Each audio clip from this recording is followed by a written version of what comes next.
Every time you swipe a credit card, apply for a loan. Or catch a news report about the global economy, you're interacting with a system that was dreamed up over 200 years ago. It's a world of international finance, government debt, and vast sums of money flashing across borders. The system can feel immense, impersonal, almost like a force of nature. But it wasn't, it was built. The blueprint was drawn up by a single family. What if I told you that the very architecture of modern international finance, from the government bonds that fund entire nations to the idea of a global financial network, was uncooked up in some sterile boardroom? What if it was masterminded by a father and his 5 sons, who used the chaos of war to change the world forever? This is the story of how the Rothschilds didn't just get rich. They engineered the financial system we all live in today. Our story doesn't start in a palace or a bank, but in the crowded, cramped confines of the Judengasse, the Jewish ghetto of Frankfurt, Germany. This was the world of Mayer Amschel Rothschild. Born in 1744, Mayer's life was one of immense restriction. As a Jew, he was barred from owning land and locked out of most trades. But where the world put up walls, Mayer found opportunities. He began as a dealer in rare coins, which gave him access to the German nobility. His big break came when he started managing the finances of Wilhelm IX, the crown prince of the German state of Hesse-Kassel. This wasn't just a job. It was an apprenticeship in the highest levels of state finance. Mayer learned how rulers moved money, how they funded their ambitions, and most importantly, how vulnerable they were. He saw that even the most powerful princes needed cash. And the people who could provide it held a different, more subtle kind of power. He realized that while land and titles were stuck behind borders, money wasn't. Money could flow wherever it was needed, earning a little tribute as it went. From the heart of the Frankfurt ghetto, Mayer Amschel Rothschild was laying the foundation for a global empire. But he knew he couldn't build it alone. Mayer Amschel had a masterstroke, a plan that was both stunningly simple and revolutionary.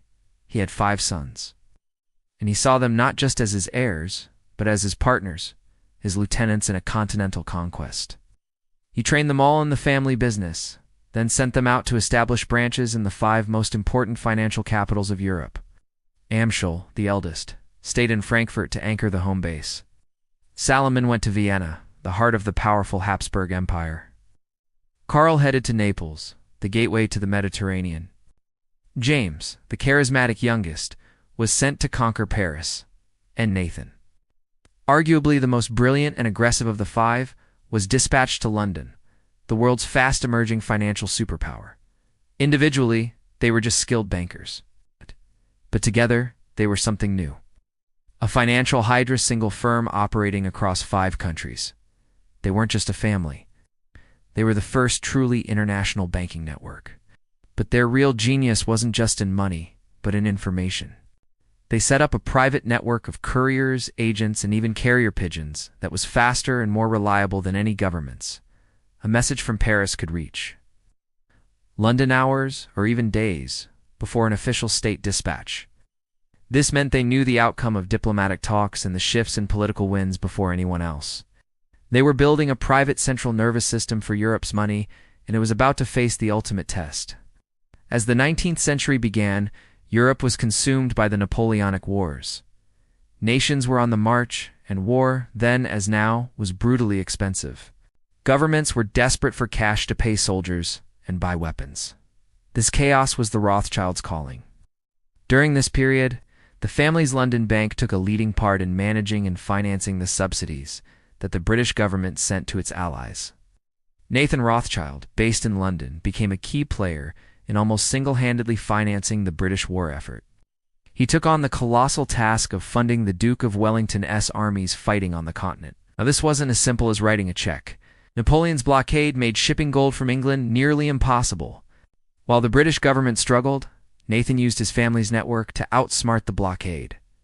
His brother James in Paris would get his hands on French gold, which their network of agents would then move across enemy territory to pay Wellington's troops in Spain and Portugal. They were proving their network was more powerful than any military blockade. This brings us to the most legendary story in the Rothschild saga, the Battle of Waterloo.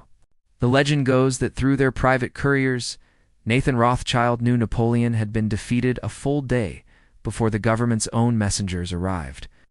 While London was gripped by rumors of a British defeat, Nathan supposedly walked into the stock exchange and started selling government bonds. Other traders, assuming he had news of a French victory, panicked and sold too, crashing the market. Then, at the very last moment, his agents secretly bought up all the devalued bonds for pennies on the dollar. When the official news of Wellington's victory finally broke, the bonds skyrocketed, and the family reportedly made a staggering fortune. Now, historians still debate the exact details of this trade. But the story highlights a crucial truth. The Rothschilds' information network gave them an edge nobody else had. They had turned information into an asset more valuable than gold itself. By financing the war, they hadn't just profited. They had proven that the modern state couldn't function without a new kind of international finance. They had made themselves indispensable. But what happens when the wars end? Rothschild's most profound innovation was still to come. Europe was exhausted, and nations had to rebuild. In 1818, Nathan Rothschild orchestrated a deal that would become the blueprint for today's global economy. He arranged a £5 million loan for Prussia. This was no ordinary loan. In a revolutionary move, the bonds were issued not just in London, but at the same time in financial hubs across Europe, including Frankfurt, Berlin, and Amsterdam. This was the birth of the international bond. It meant a government could borrow money from a global pool of capital, not just its own wealthy citizens. Any investor anywhere could buy a piece of a nation's debt. This innovation stabilized economies and gave governments a reliable way to finance huge projects, laying the groundwork for the massive international bond market we have today. Their power was no longer just about financing wars. It was about building the peace. The family financed massive infrastructure projects that fueled the Industrial Revolution, like railways across Europe and major mining operations. Perhaps no deal showed their influence more dramatically than the financing of the Suez Canal in 1875. The canal was a vital strategic waterway, the lifeline for the British Empire's route to India. That year, Egypt's ruler needed cash and decided to sell his country's 44% stake. The British Prime Minister Benjamin Disraeli saw his chance to secure British control over the route. But he had a huge problem. Parliament wasn't in session. He needed £4 million immediately, an astronomical sum back then. So Disraeli went to the one man in London he knew could get it, Lionel de Rothschild, Nathan's son. According to legend, the deal was struck in a simple conversation between friends. Rothschild fronted the £4 million to the British government on the spot, secured not by contracts but by a gentleman's agreement. With that single act, the Rothschilds enabled Britain to become the largest shareholder in one of the world's most critical pieces of infrastructure, shaping global politics for the next 100 years. The Rothschilds' golden age didn't last forever. Their dominance eventually faded as new. Powerful American banks and joint stock companies rose in the 20th century, and their immense fortune was divided among many heirs. But to ask what happened to the Rothschilds is to miss the point. Their true legacy isn't just a number on a balance sheet. It's the system itself. The international bond market they pioneered is now a multi-trillion-dollar behemoth that lets governments fund everything from social programs to infrastructure.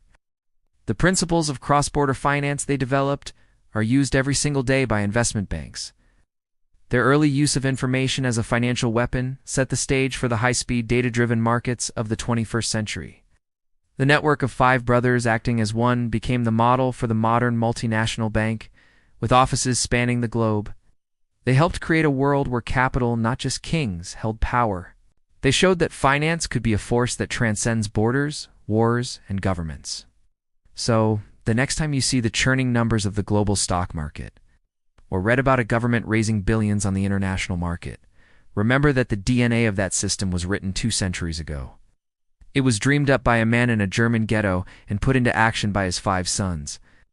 They turned their family into a network, turned information into profit, and used both war and peace to engineer a new world of finance. They built a system so powerful and so pervasive that today we hardly even notice it. Just call it the economy. If you want to uncover more hidden histories that secretly shape our modern world, make sure you subscribe and hit that notification bell. And let us know in the comments, what financial innovation do you think has had the biggest impact on the world today?